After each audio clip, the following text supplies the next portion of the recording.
انجم خاصی مغموم اور ہراساں نظر آ رہی تھی۔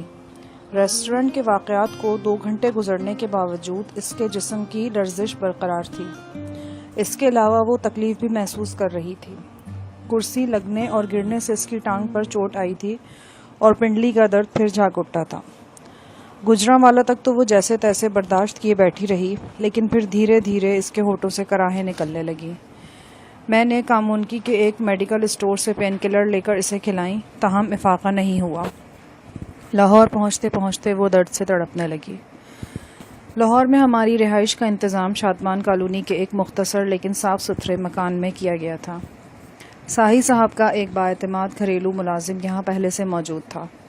اسٹیشن وین کے ڈرائیور نثار علی کو بھی ہمارے ساتھ ہی رہنا تھا۔ میرا خیال تھا کہ آرام کرنے اور دوا کھانے سے انجم کی تکلیف کم ہو جائے گی، لیکن صورتحال اس کے برعکس نکلی۔ رات 9 بجے تک وہ درد سے بے حال ہو گئی۔ عجب سا کیس تھا اس کا۔ زخم اوپر سے مندمل ہو چکا تھا، پنڈلی قریباً صاف شفاف نظر آتی تھی، لیکن جب درد اٹھتا تھا تو پوری ٹانگ پھوڑا بن کر رہ جاتی تھی۔ یہ میرا ہی لگایا ہوا زخم تھا۔ جب وہ درد سے تڑپتی تھی، غیر شعوری طور پر میں خود کو مجرم سمجھنے لگتا تھا۔ وہ میرے پاس صفدر کی امانت تھی۔ اس کی حفاظت اور دیکھ بھال ہر طرح سے میری ذمہ داری تھی۔ میں سخت پریشانی کے عالم میں تھا جب کوٹھی کے گیٹ پر کار کا ہارن سنائی دیا۔ مجھے فوراً اندازہ ہو گیا کہ وہ فریال ہے۔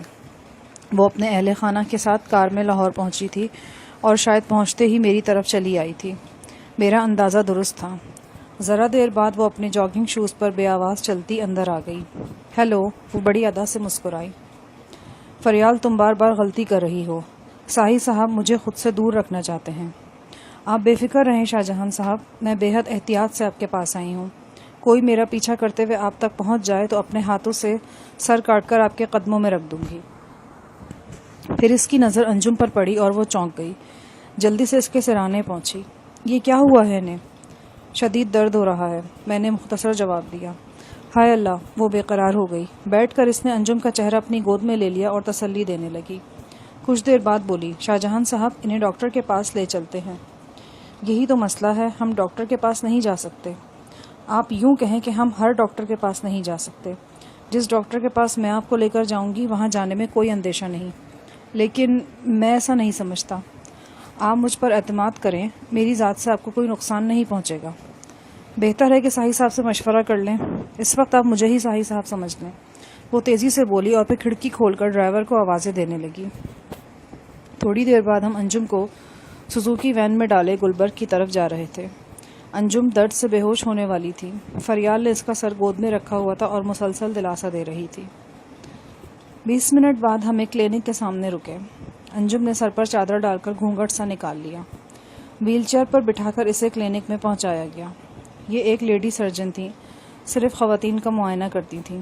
میں باہر مردانے میں بیٹھ گیا اور فریال انجم کو لے کر خواتین والے حصے میں چلی گئی۔ لگتا تھا کلینک میں اس کی خاصی جان پہچان ہے۔ جلد ہی انجم کو اندر بلا لیا گیا۔ قریباً 1 گھنٹے بعد وہ دونوں فارغ ہوئیں۔ انجم اپنے پاؤں پر چل کر آ رہی تھی۔ چہرے کی گلابی رنگت بھی کافی حد تک بحال ہو گئی تھی۔ میں نے خدا کا شکر ادا کیا۔ ہم وین میں آ بیٹھے۔ فریال نے بتایا کہ ڈاکٹر نے دوا دے دی ہے، نس میں انجیکشن بھی لگایا ہے۔ ایکس رے سے پتہ چلا ہے کہ اندر زخم میں پس ہے، تاہم فکر کی کوئی بات نہیں، کل انہوں نے اسپتال بلایا ہے، معمولی سا آپریشن ہوگا اور زخم صاف کر دیا جائے گا۔ انجم خود بھی کافی مطمئن نظر آ رہی تھی۔ بڑی اچھی ڈاکٹر ہے، بہت ہمدرد اور خوش اخلاق۔ فریال نے مجھ سے کہا، آپ ملیں گے ڈاکٹر سے؟ آئیں شکریہ ادا کر کے آتے ہیں۔ میں نے کہا، شکریہ ادا کرنے میں کوئی حرج تو نہیں ہے۔ وہ مجھے ساتھ لے کر وین سے اتر آئی۔ ہم دوبارہ کلینک میں داخل ہوئے۔ راہداری سے گزر کر ایک بند دروازے کے سامنے پہنچے۔ خادمہ نے فریال کا پیغام اندر پہنچایا اور تھوڑی دیر بعد خادمہ ہمیں اندر لے گئی۔ میری آنکھیں پھٹی رہ گئیں۔ میرے سامنے سفید براق لباس میں غزالہ تھی۔ مجھے یہ تو معلوم تھا کہ غزالہ حال ہی میں امریکہ سے سرجری کا کوئی کورس کر کے آئی ہے، لیکن یہ نہیں پتا تھا کہ وہ ایک بڑا کلینک بھی چلا رہی ہے، اور میں جس مسیحا کے پاس انجم کو لایا ہوں وہی قاتل ہوش و خرد غزالہ ہے۔ اس سے میری آخری ملاقات 2 ہفتے پہلے لاہور کے ہی ایک ہوٹل میں ہوئی تھی۔ میں نے اس کے حسین ہونٹوں کی ہوش ربا التجاؤں کو ٹھکرایا تھا اور اسے اپنے قریب سے دھکیل کر قالین پر پھینک دیا تھا۔ اس کے بعد میں شعلہ جوالا بنا ہوٹل سے چیک آؤٹ کر گیا تھا اور مری جا کر دم لیا تھا۔ اب پھر وہی غزالہ میرے روبرو کھڑی تھی، ایک نوجوان لیکن نامور سرجن، ایک امریکن پلٹ، حسین اور ذہین دوشیزہ۔ لوگ اس کے دروازے کے سامنے قطار بناتے تھے، اس سے ملنے کے لیے ہفتوں پہلے وقت لینا پڑتا تھا، اور وہ میرے سامنے سرتاپا عجز و انکسار بنی کھڑی تھی۔ میں نے دیکھا اس کے ہاتھ لرز رہے ہیں اور ہونٹ سفید پڑ رہے ہیں۔ پلیز بیٹھیے۔ مجھے معلوم نہیں تھا کہ یہ تم ہو، ورنہ اس کلینک پر تھوکتا بھی نہیں۔ میرے ہونٹوں سے زہریلی پھنکار نکلی۔ پلیز میری بات سن لیجیے۔ اس نے اپنی اشک بار نگاہیں اٹھائیں۔ اس وقت مجھے احساس ہوا کہ آفت جاں فریال مجھے اس کمرے میں تنہا چھوڑ کر جا چکی ہے اور میری پشت پر دروازہ بند ہے۔ میں معافی چاہتا ہوں، میں نے بے انتہا تلخ لہجے میں کہا۔ تم نے میرے مریض کو دیکھا ہے، یہ لو اس کا معاوضہ۔ میں نے جیب سے 500 کے 2 نوٹ نکال کر اس کی وسیع میز پر پھینک دیے۔ شاہ جہان، اس نے کرہا کر میرا بازو تھام لیا۔ اس کی فریادی انگلیاں میرے گوشت میں پیوست ہو رہی تھیں۔ میں نے جھٹک کر بازو چھڑایا اور دروازہ کھول کر باہر نکل آیا۔ فرش کو پاؤں سے کوٹتا میں وین میں پہنچا تو احساس ہوا کہ میرے انداز نے کلینک میں موجود مرد و زن کو متحیر کر دیا ہے۔